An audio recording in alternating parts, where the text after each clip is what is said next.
Multiply your value. Why Stacking Skills is the New Superpower, written by Ronnie Rowland. Published by Growth Literacy Lounge. You've felt it. That quiet panic when someone asks, "So what do you do?" and you hesitate. Not because you don't work hard. Not because you aren't skilled. But because deep down, you suspect that being good at just one thing might no longer be enough. Welcome to the modern dilemma. The world is shifting, faster than diplomas can keep up. Jobs vanish, tools evolve, and industries merge in ways that baffle the experts. It's not just about staying relevant anymore. It's about becoming resilient. Not by going deeper into one narrow lane, but by expanding your value across several. This book isn't about hustling harder or becoming a jack of all trades. It's about playing smarter. About understanding that in an age of hyper-specialization, the edge goes to those who connect dots others don't even see. Those who combine skills in ways that feel obvious, after someone else does it first. Call it strategic versatility. Call it hybrid thinking. Around here we call it skill stacking. And no, you don't need to be world-class in anything. That's the myth. The magic happens when you're top 25% in a few useful areas, blend them well, and suddenly you become not just valuable, but difficult to ignore. Author and speaker Scott Galloway put it bluntly, the key to success is to be in the top 25% at 3 or more things. Then you're the only one who does what you do. It's not about being the best at one thing. It's about being rare. This book will show you how to get there, how to build your personal stack, how to choose skills that compound, and how to turn curiosity into a competitive edge. You'll learn why some combinations open doors faster than credentials ever could, and why versatility is quietly becoming the most undervalued currency in the professional world.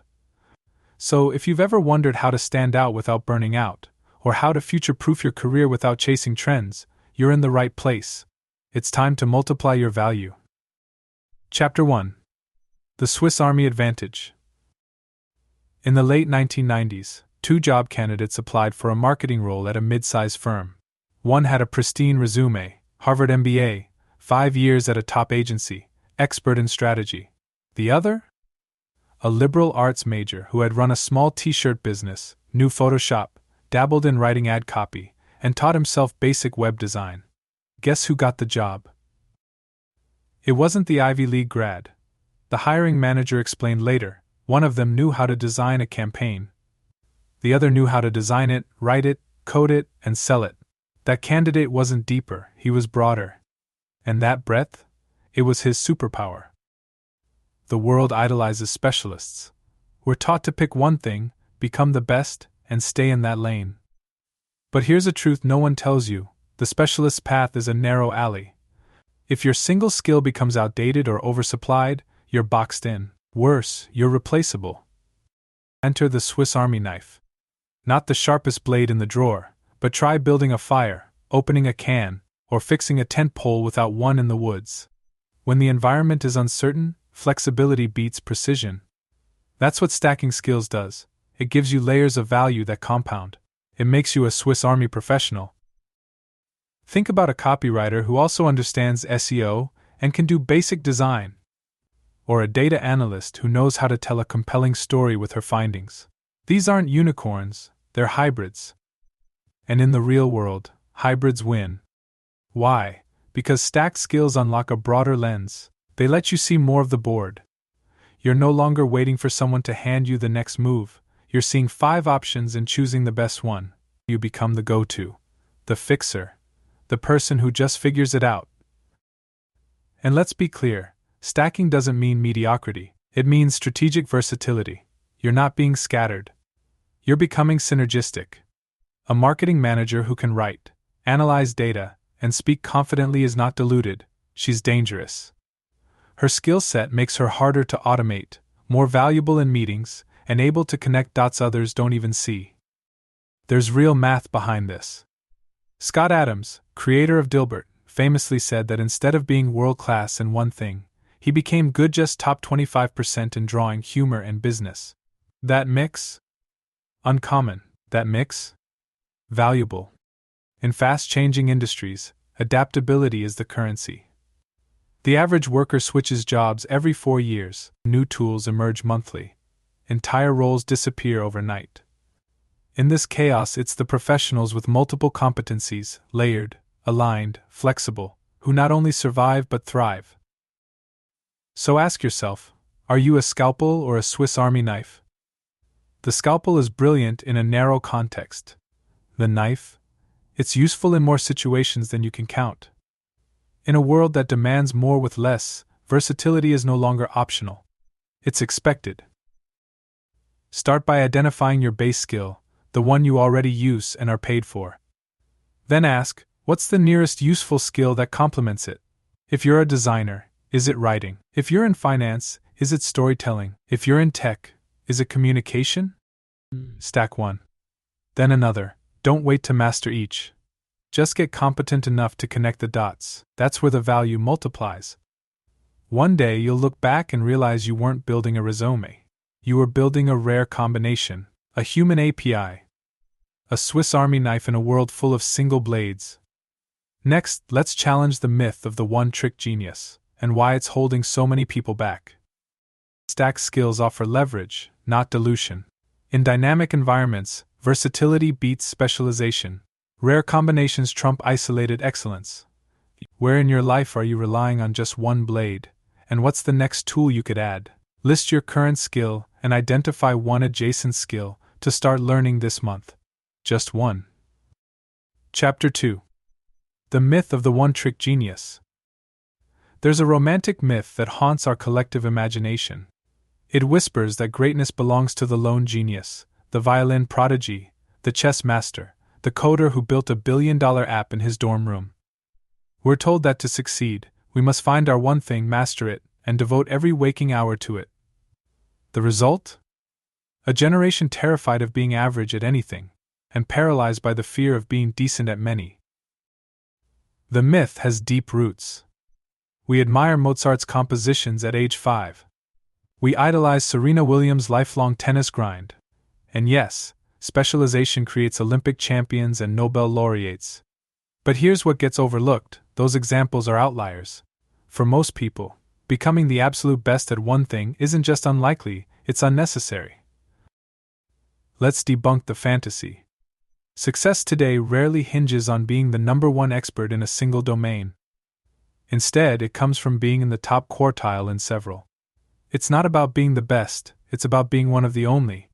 In a world full of specialists, the person who can synthesize, bridge, and translate across fields becomes invaluable. Look around. The best entrepreneurs aren't the best programmers or marketers or salespeople. They're good enough at several of those things to build teams, make decisions, and adapt. The highest paid people in creative industries? Often, they are hybrids, writer-directors, designer analysts, speaker researchers. These are people who didn't pigeonhole themselves. They played multiple notes until they found a unique chord. Here's a simple truth: the world doesn't reward perfection, it rewards relevance. And relevance increasingly lives at the intersections. If you're a photographer with social media savvy, you're not just taking pictures, you're creating viral visual stories. If you're a teacher who understands behavioral psychology, you're not just educating, you're changing outcomes. The myth of the one-trick genius also creates fragility. Imagine betting your entire future on one skill, in one industry, in one type of economy. Now imagine what happens when that industry evolves, that skill gets automated, or that economy shifts. You're exposed. But someone who has multiple skills, even if none of them are elite, has options. They can pivot. They can combine. They can reframe their value. The good news? You don't need to be born with genius in your veins. You just need to stack your skills with intent. Take a page from the world of investing. Diversification reduces risk. The same is true for your abilities. When you stack writing with negotiation, or coding with public speaking, you're hedging your career against obsolescence. But let's be clear, this isn't an excuse to avoid depth. It's an invitation to build layered depth. You still need a base skill, one thing you're solid in, but then you enhance it. Like seasoning a dish, you add flavors that elevate the whole experience. You become more than the sum of your parts. Even historically revered specialists often had cross-domain fluency. Leonardo da Vinci painted, Yes, but he also dissected bodies, designed machines, and studied fluid dynamics. His genius wasn't in being the best painter. It was in connecting disciplines others kept separate. So the next time you feel pressure to pick a lane, pause and ask, what if the real edge is building the highway that connects multiple lanes? What if your value lies in your intersections, not your isolation? The myth of the one-trick genius is just that, a myth. In the real world, the most successful people are rarely the best at one thing. They're the best at blending things. Next, let's get tactical.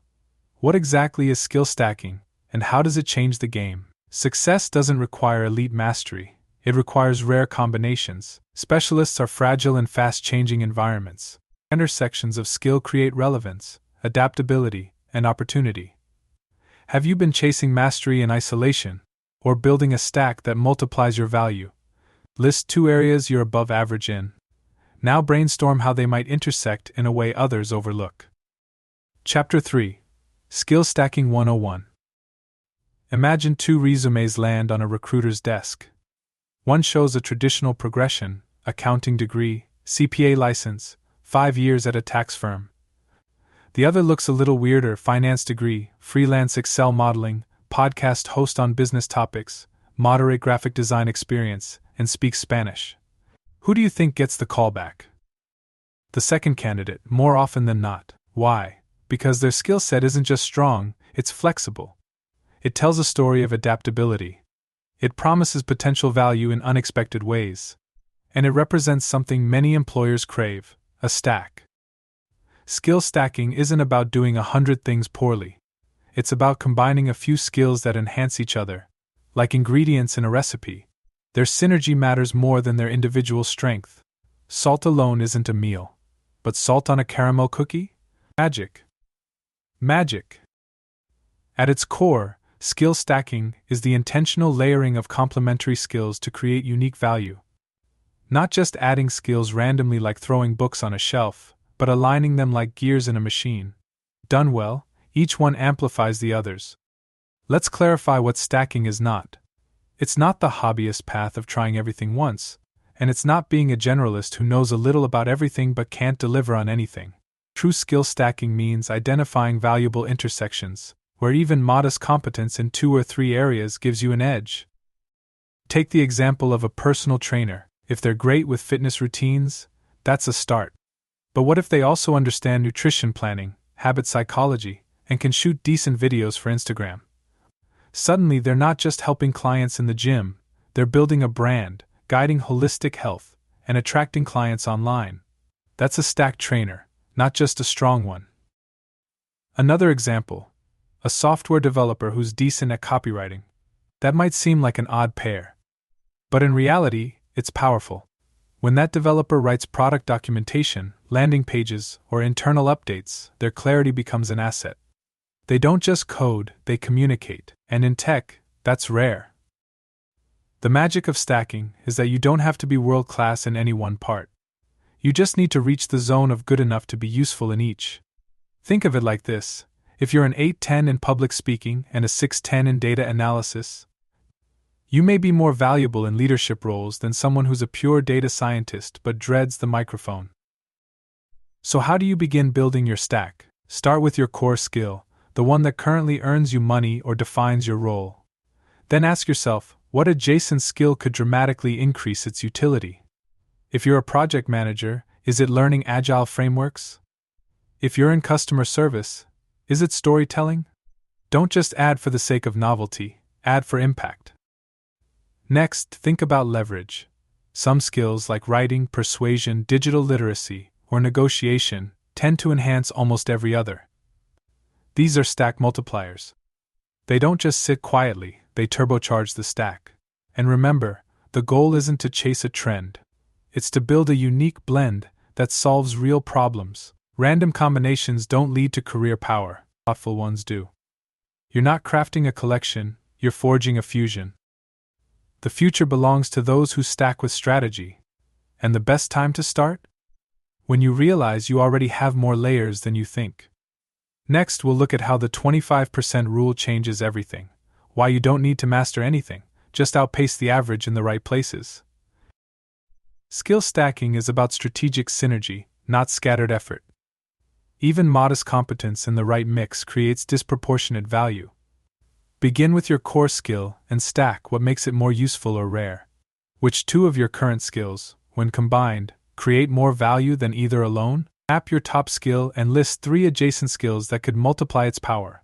Pick one to explore this week. Chapter 4. The 25% Rule. Somewhere along the path to adulthood, many people absorb a dangerous idea: if you're not going to be the best at something, don't bother. This mindset crushes curiosity, stalls careers, and keeps people stuck trying to climb crowded ladders they don't even like. But here's the twist: you don't need to be the best. You just need to be better than most in a few useful areas, and then combine them. That's the 25% rule. The idea is simple: if you can become better than 75% of people in 2 or 3 key skills, and those skills complement each other, half your overall value skyrockets. You don't have to compete with the world class, you just have to avoid being average in isolation. Scott Adams, the creator of Dilbert, explained it best. He's not a brilliant artist. He's not the funniest person alive. And he's certainly not a world-renowned business guru, but he's above average in all 3. That unique stack, humor, drawing, and business insight created one of the most successful comic strips of all time. That's the 25% rule in action. Here's the math behind it. If you're in the top 25% in writing, that's already a competitive edge. Add public speaking? Now you're among a smaller group. Layer on graphic design? The Venn diagram of people with all 3 is tiny. Even if you're not elite in any one category, your combination makes you rare. And in the job market, or the entrepreneurial world, rarity equals leverage. Let's take another example. Suppose you're a solid programmer, not a genius, but dependable and quick. Now you add some UX knowledge. Then sprinkle in basic storytelling or psychology. Suddenly you're not just building features, you're building user experiences people love. That skill stack might get you promoted faster than the coder who writes technically perfect code but can't explain why users drop off after 5 seconds. The beauty of the 25% rule is that it's achievable. Mastery takes decades. But getting into the top quarter? That's doable in months with focused effort. And once you're there, the payoff is exponential. Not because each skill is incredible on its own, but because their combination is hard to find. Here's where it gets interesting. Most people chase mastery in isolation. They pick one field and go deep, hoping to stand out, but they're swimming in a crowded pool. It's the generalist with sharp tools, the one who stacks with intent, who often jumps ahead. They don't just do the work, they connect the work, and they see angles others miss. To apply the 25% rule, start by identifying where you're already above average. Maybe it's analytical thinking. Maybe it's customer rapport. Maybe it's creativity under pressure. Don't wait until you're elite, just look for areas where you consistently outperform peers. Then ask, what would make that skill more powerful? What can I learn that, when combined with this, would make me harder to replace? Keep in mind that certain skills amplify everything else. Writing, speaking, and understanding people are force multipliers. Layer those onto technical or strategic abilities, and your value curve bends upward fast. The 25% rule removes the pressure to be perfect. It rewards the curious, the strategic, and the adaptable. It favors those willing to blend instead of compete. In a world obsessed with mastery, that's a massive edge. Next, let's explore how to choose the right skills to stack, because not all combinations are created equal. Being top 25% in multiple skills can be more powerful than mastering one. Rare combinations of pretty good often beat isolated excellence. Strategic stacking is more achievable and more valuable than elite performance alone. Which of your skills are already in the top 25%? What could you combine with them to create rare value? Pick one skill where you're already solid. Research one complementary skill that would multiply its usefulness. Chapter 5. Complement, don't compete. Imagine a chef who decides to get better at knife skills. Then they study butchery. Then pastry technique and plating. All fine pursuits, but all in the same culinary lane. Useful? Sure. But now imagine that same chef learns storytelling, food photography, and how to market on Instagram. Suddenly, they're not just improving, they're expanding. One is deepening in a narrow groove, the other is stacking power. That's the difference between skills that compete versus skills that complement. When most people decide to level up, they instinctively double down on what they already know. A designer gets better at typography. A writer obsesses over grammar. A coder learns yet another language. This isn't wrong, it's just limited. When your new skills compete with your existing ones, you don't add dimensions, you add saturation. There's only so much juice you can squeeze from a single fruit. Complementary skills, on the other hand, create exponential value. They don't just sit beside your existing skill, they amplify it.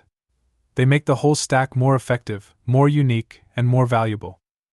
Take the example of a public speaker. Getting better at voice projection is useful, but adding storytelling, audience psychology, and stage presence? Now you're unforgettable. Or consider a financial advisor who learns behavioral economics and digital content creation. They don't just understand money, they understand why people make dumb decisions about it, and how to communicate better solutions. Picking the right complements starts with asking, what makes my core skill more useful, more visible, or more rare? If your main strength is analysis, perhaps you need visualization. If it's creative work, maybe add strategy. If it's a strategy, maybe add communication. One helpful trick is to think in terms of a Venn diagram. Your base skill lives in one circle. Now draw overlapping circles for potential skills that boost or broaden it. The sweet spot is where those circles meet. That's the unique value zone. Most people never think in intersections, they only think in straight lines. Another way to choose complements is to look at friction. Where do you hit walls in your current workflow? If you're a writer and you often struggle with formatting or layout, design might be your next stack. If you're great in meetings but awful in follow-up emails, writing could be your multiplier. Your weaknesses can point you toward powerful complements, if you're willing to be honest about them. Complementary stacking also protects you from obsolescence. When one skill fades or evolves, your others keep you buoyant. This is especially critical in fast-moving industries. Knowing only one tool leaves you vulnerable. Knowing that 3 feed off each other makes you agile. One caution, don't confuse novelty with complementarity. Random skills might be fun, but if they don't connect meaningfully, they become clutter. The goal isn't to become a jack of all hobbies, it's to build a stack that strengthens itself. Think of your skills like ingredients in a fusion kitchen. Pasta and soy sauce? Strange, but maybe workable. Pasta, soy sauce, and cheese foam? Now you're just confusing people. Stick with combinations that elevate the dish. The best stacks don't just mix, they blend.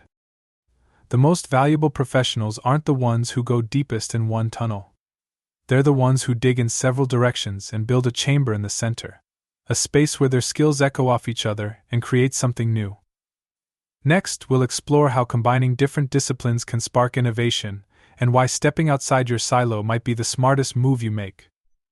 Complementary skills expand your value more than redundant ones.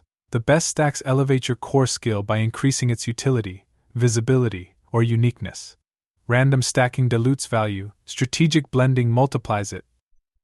What's one skill you could learn that would directly increase the power or visibility of your current strength? Draw a Venn diagram of your core skill and 3 potential complements. Choose one to explore in the next week. Chapter 6: The Cross-Pollination Effect. Innovation often hides in strange places, between fields, not within them. It's not always the person who goes the deepest who makes the biggest leap. It's the one who connects seemingly unrelated ideas. When knowledge cross-pollinates, breakthroughs bloom. Take Tinker Hatfield. He wasn't a sneaker designer by trade. He studied architecture. Yet when he joined Nike and applied structural design principles to athletic footwear, he created the iconic Air Max. The visible air bubble, a design risk at the time, redefined what sneakers could look like. That's the power of blending disciplines. Architecture informed innovation in sportswear. This isn't an exception, it's a pattern. Some of the world's most creative problem solvers borrow ideas from one arena and apply them in another. They step outside their lanes, collect tools from multiple toolboxes, and solve puzzles others don't even see. It's not magic. It's cross-pollination. The world trains us to specialize early, school channels us into silos. companies hire for narrow roles. But breakthroughs often come from those who refuse to stay boxed in. When you cross-pollinate, you don't just gain skills, you shift perspectives. You begin to think in metaphors. You see the anatomy of a story in a spreadsheet. You hear rhythm in a business pitch. Look at Steve Jobs. He credited a college calligraphy course, taken out of pure curiosity, with inspiring the typography that made the original Macintosh a design revolution. Fonts. On a computer. That decision, rooted in aesthetics, gave Apple a soul. It didn't come from coding. It came from stepping sideways. Cross-pollination works because most problems aren't purely technical, they're human. They require framing, empathy, narrative, and intuition. A marketer who understands behavioral science has a better shot at crafting a message that sticks. A scientist who writes well gets more grants. A teacher who knows design can build better learning environments. But the real kicker? You don't need to be great at the borrowed field, you just need to absorb enough to spark ideas. A basic grasp of psychology can elevate your UX work. A few months of improv training might make your leadership more magnetic. The magic lies in overlap, not mastery. To start cross-pollinating, look at your current silo. What disciplines are adjacent, but rarely explored by your peers? If you're in law, maybe it's game theory. If you're in engineering, maybe it's storytelling. If you're in healthcare, maybe it's systems thinking. These intersections are often undervalued because they don't fit neatly on a resume. But they pay dividends in insight, influence, and innovation. Here's a metaphor to stick with you. Bees don't make honey by visiting the same flower over and over. They explore. They roam. They cross fields. And in doing so, they fertilize growth that wouldn't happen otherwise. Your brain works the same way. It thrives on variety. Not chaos, but curated, intentional variety. And this isn't just about you. Teams that cross-pollinate are stronger. Diverse skill sets create richer discussions, smarter solutions, and fewer blind spots. Cross-disciplinary collaboration often produces results faster than hyper-focused silos can. When people speak different languages but share a goal, creativity spikes. Of course, not all blends work. Some ideas are oil and water, but many simply haven't been tried. And in a world desperate for fresh thinking, even a small cross-pollinated insight can stand out like a neon sign. Next, we'll zoom out and challenge how we think about career growth itself. What if the traditional ladder isn't the right shape anymore? Innovation often arises at the intersection of unrelated disciplines. You don't need deep mastery, just enough insight to connect ideas. Curiosity across domains leads to creative, versatile thinking. What field outside your expertise intrigues you, and how might it inform your current work? Choose one discipline outside your comfort zone. Spend 1 hour this week exploring its core principles. Chapter 7. The Ladder versus the Web. For generations, the career ladder has been the default metaphor, one rung at a time. Step by step. Higher title, bigger office, better view. It's linear, predictable, and frankly outdated. In a world where entire industries pivot in months and new roles are born overnight, the ladder has become a trap. It's rigid in a world that demands flexibility. Enter the web. A web isn't about going higher. It's about going wider, spreading out, connecting dots, creating strength through structure. It grows in all directions. It adapts to its environment, and unlike a ladder, if one strand snaps, the web still holds. That's the new model for careers. Not vertical ascents, but horizontal expansions. When you stack skills, you don't just climb, you branch. You form links between domains, people, and opportunities. You're not waiting for the next promotion, you're building bridges that lead in multiple directions. You become less dependent on one job title, one boss, one industry. You're weaving something more resilient.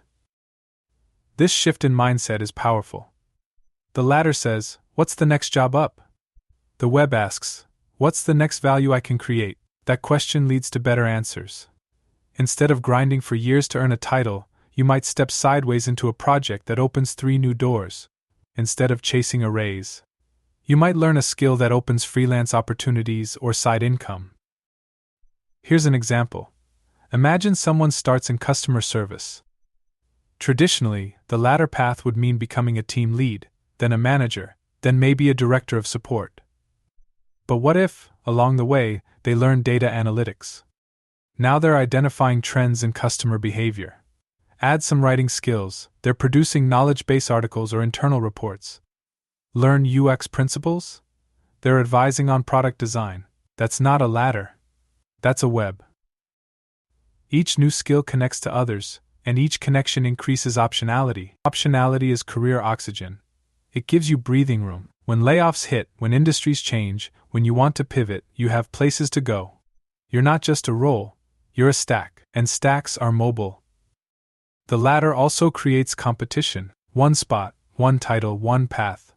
The web fosters collaboration. There's room for multiple directions. It rewards those who can work across functions, not just manage down a chain. It's more chaotic, sure, but it's also more creative. Web thinkers don't just fill roles. They solve problems that roles don't yet define. Even entrepreneurship is web-shaped. Most successful founders don't take a straight path. They collect skills, product, sales, ops, design, and fuse them to build something. They may start in marketing and end up launching a tech platform. They may begin as a freelancer and grow into a team leader. Their web guides them, not a job description. Building a web takes curiosity and courage. It means saying yes to sideways moves. It means investing in skills before they're needed.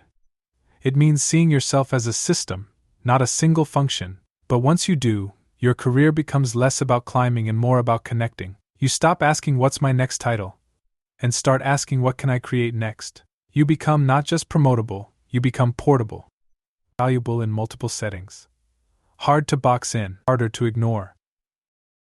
Next, we'll look at someone who built a wildly successful career, not by being the best at anything, but by combining weirdly average skills into a potent stack. Traditional career ladders are too rigid for modern, fast-moving industries. A web model offers more resilience, optionality, and creative growth. Building horizontally through skill stacking opens more doors than vertical promotions alone. Are you climbing a ladder someone else built, or weaving a web of value on your own terms? There are 3 lateral skills or roles that connect to your current one. Explore how each could expand your opportunities. Chapter 8. Case Study: The Dilbert Stack. Scott Adams never set out to be the best cartoonist in the world. And by his own admission, he isn't. He's not the funniest writer alive. He's not an artistic genius. He didn't earn an MBA from a top business school or rise through the executive ranks. But somehow, he created Dilbert, one of the most iconic workplace comic strips in history. How? He stacked. Adams once wrote that he's pretty good at a few things: drawing, writing jokes, and understanding business. On their own, none of those skills made him exceptional, but when combined, they formed a powerful cocktail. The ability to illustrate, add humor, and inject sharp corporate commentary turned into a winning formula. That's the essence of the skill stack: distinct components, none elite, working in harmony to create something rare. Think about it. A great artist who doesn't understand corporate culture can't write Dilbert. A hilarious stand-up comic who can't draw is just telling jokes. A business expert with no sense of humor is probably writing memos, not comics. But Adams took his average to good talents and created something unique. He didn't compete with professional comedians or master illustrators. He avoided head-to-head battles and created a new arena where his specific mix thrived. The brilliance of the Dilbert stack is that it's replicable. Not the content, but the concept. Most people overlook the value of being pretty good in several areas because society glamorizes specialists. Yet when you look at unconventional success stories, many follow the same template: average skills, stacked with intention. Consider this: in a world where businesses obsess over ROI and hiring managers are flooded with applicants, who stands out more? The person who's excellent at one thing, or the one who solves multiple problems competently? The generalist who blends design with strategy? The technical marketer who also writes persuasive copy? The project manager who can build a dashboard and present it like a TED Talk? These are the modern Dilberts, not in humor, but in how they leverage odd but useful combos. The takeaway isn't to mimic Scott Adams' exact skills. It's to recognize that stacking non-best abilities can create outlier results. The key is alignment. The skills need to relate, to some degree, to one another. Adams didn't add unrelated talents like woodworking or astrophysics to his stack. He built a Venn diagram where the overlap made perfect sense and perfect leverage.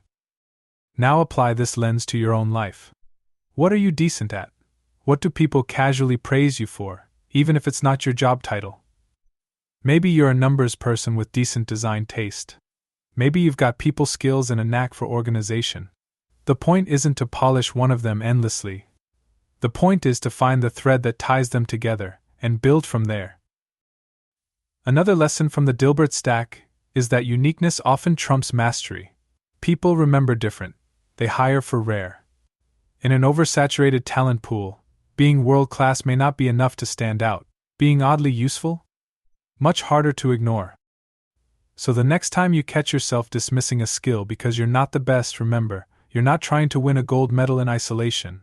You're building a portfolio, a stack, a signature blend that only you can bring. Next, let's explore some common skill combinations that, while not flashy, quietly dominate across industries. Scott Adams succeeded by stacking average skills into a rare combination. You don't need to be elite, just strategic in how you blend your abilities. Unique stacks often stand out more than individual mastery. What 3 skills do you possess that, when combined, could form a unique advantage? Write down your top 5 skills, then circle 3 that could overlap to form your own Dilbert-style stack. Chapter 9. Common Stacks, Hidden Power. Not every high-impact skill stack has to be quirky or exotic. In fact, some of the most effective combinations are hiding in plain sight. They're common skills, ones you see on countless resumes that, when fused with the right partners, become surprisingly powerful. The trick is in how you pair them. Take writing and data analysis. Alone, each is useful. Together, they're a force multiplier. Data analysts often struggle to explain their insights to non-technical audiences.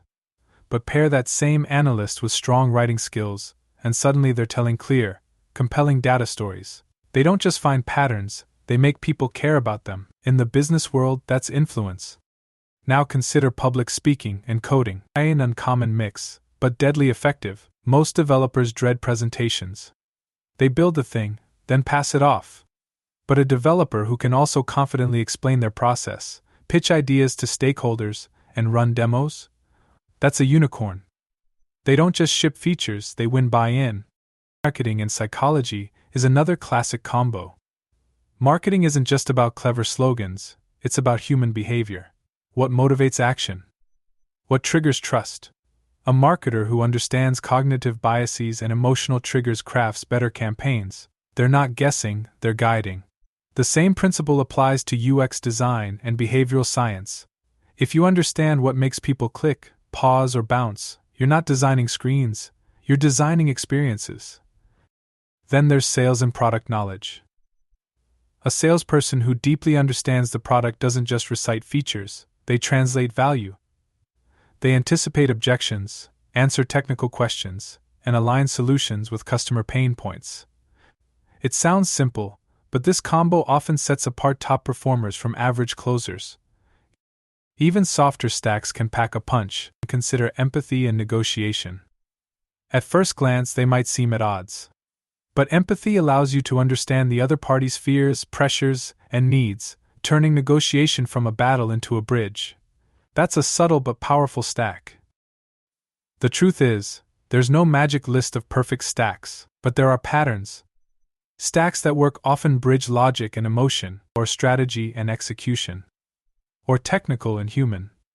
They blend hard and soft skills in a way that makes you more complete, more adaptable, and more likely to deliver results across scenarios. One overlooked area?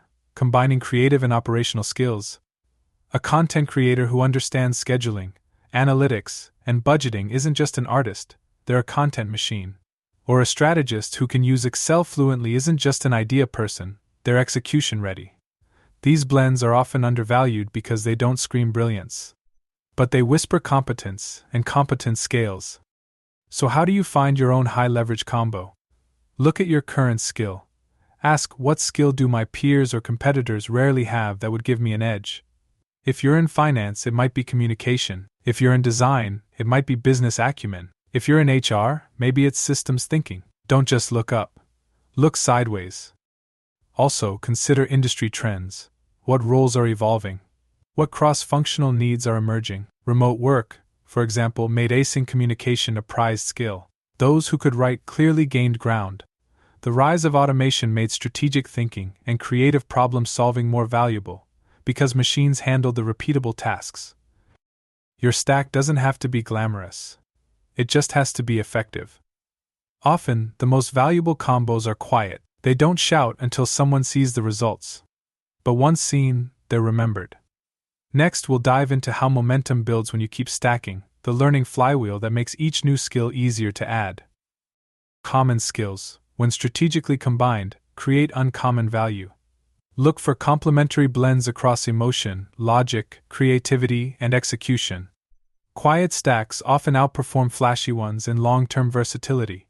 Which skill do you already have that could become more powerful with an unexpected partner? Identify a common skill you possess. Pair it with one contrasting skill you can start exploring this month. Chapter 10. The Learning Flywheel.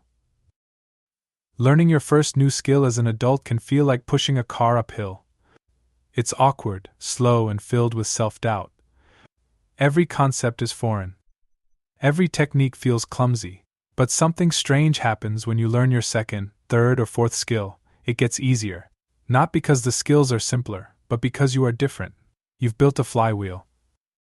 A flywheel is a mechanical device that stores rotational energy. At first, it takes a lot of force to get it moving, but once it spins, it builds momentum. Each push requires less effort, and the energy compounds. The same thing happens with learning. The more skills you stack, the faster and smoother the next one joins the mix. This is because learning itself is a skill. As you move through different domains, you start recognizing patterns. You develop a mental model for breaking down new topics. You become better at identifying what's essential, what's fluff, and how to apply it. You stop memorizing and start connecting. Say you begin by learning basic graphic design. At first, you're wrestling with alignment, typography, and color theory. It's slow going. Then you decide to learn copywriting. You notice that many design principles apply to layout and visual hierarchy in text. Suddenly, your design knowledge speeds up your writing skill. Later, you dive into email marketing. Now both your writing and design chops make that easier too. That's the flywheel spinning. There's also a psychological shift. When you prove to yourself that you can go from zero to competent in one area, you build confidence. You no longer see new skills as intimidating, you see them as puzzles waiting to be solved. You've rewired your identity from, "I'm not good at that," to "I can get good at that." That change is priceless. The flywheel also enhances retention. When skills overlap, they reinforce each other. Learning public speaking helps you communicate ideas better, which also improves your writing. Understanding logic sharpens your debate skills, which helps you in negotiation. Each new layer sticks better because it connects to something already inside the system. Time management improves too. Once you've learned how to learn, you get more efficient.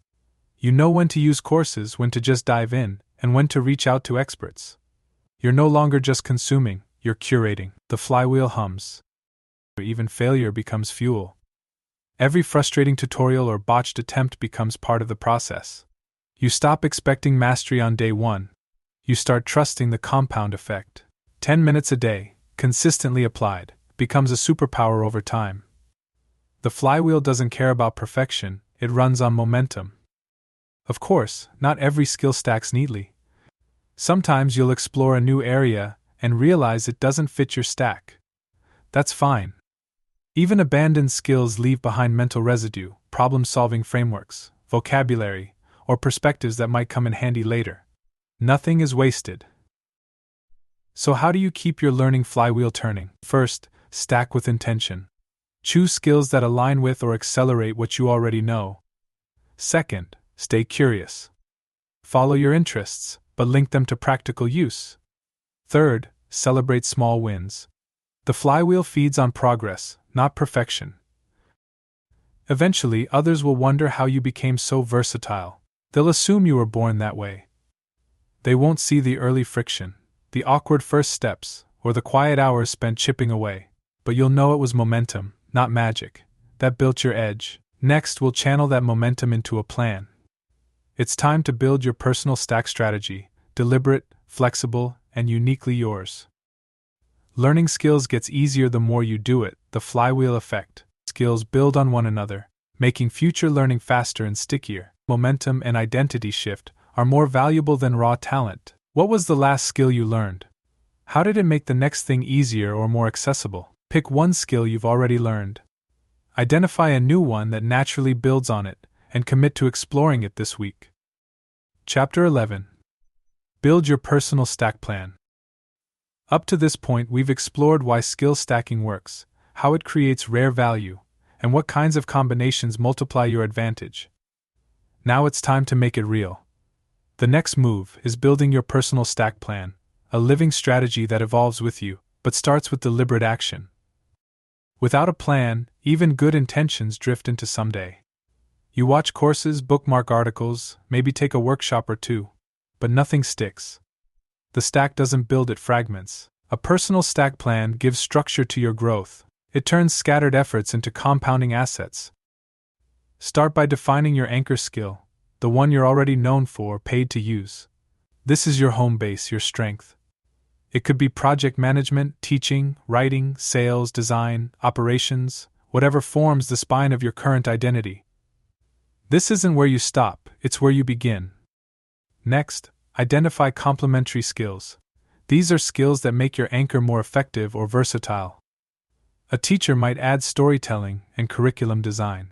A marketer could add data interpretation and persuasive writing. A designer might benefit from copywriting or basic coding. The key is synergy. These skills should enhance or broaden what you already do, not compete with it. Now introduce a wildcard skill. This is where creativity enters. Wildcards aren't random. They're adjacent but unexpected. A data analyst learning improvisation. A coder taking a course in behavioral psychology. A logistics expert studying negotiation. Wildcards unlock unconventional thinking. They fuel cross-pollination. They make your stack memorable. This brings us to the 3-2-1 rule. 3 skills you're already decent at, 2 skills to deepen, and 1 skill that surprises. This simple framework avoids overwhelm while encouraging range. It also encourages strategic growth, depth where you're strong, breadth where you're curious. With your stack ingredients chosen, time to map the timeline. Not every skill needs to be pursued at once. Instead, think in quarters. Quarter 1. Deepen your anchor and begin exploring your first complementary skill. Quarter 2. Continue that skill and add the next one. Quarter 3. Begin your wildcard. This kind of pacing respects your bandwidth while creating consistent progress. Also, define your learning modes. Are you best with structured courses, hands-on projects, shadowing experts, or real-world trial and error? Match each skill to a learning strategy. For example, you might take a writing workshop for Skill 1, subscribe to an analytics newsletter for Skill 2, and attend a local improv night for the wild card. Variety in learning methods keeps the stack dynamic. Accountability matters too. Without deadlines, most plans fade. Set clear checkpoints. By March, I'll present a project using my new skill. By June, I'll teach what I've learned to a colleague. By September, I'll publish something using this stack. When you teach or ship what you learn, it sticks and signals growth to others. Revisit your stack plan quarterly. What's working? What's stale? What needs adjusting? Your interests and context will shift over time. That's not a bug, it's a feature. Great stacks evolve. Finally, track results, not just input. Don't measure hours studied, measure outcomes, problems solved faster, feedback received, opportunities created. The point isn't to be a skill collector, it's to become a value creator. You're not trying to build a tower of random talents. You're constructing a bridge, a functional, unique connection between domains others keep separate. That bridge is what makes you harder to replace, easier to promote, and better prepared for the unknown. Next, we'll explore why this flexible, ever-evolving stack isn't just a growth plan, it's your best hedge against the future. A personal stack plan brings structure and purpose to your learning. Use the 3-2-1 rule to balance depth, breadth, and creativity. Focus on real outcomes, not just learning for learning's sake. What's your anchor skill, and which 2 complementary skills could you start stacking this quarter? Create a simple roadmap using the 3-2-1 rule. Pick one skill to start learning this week, and schedule a checkpoint for 30 days from now. Take care and be well.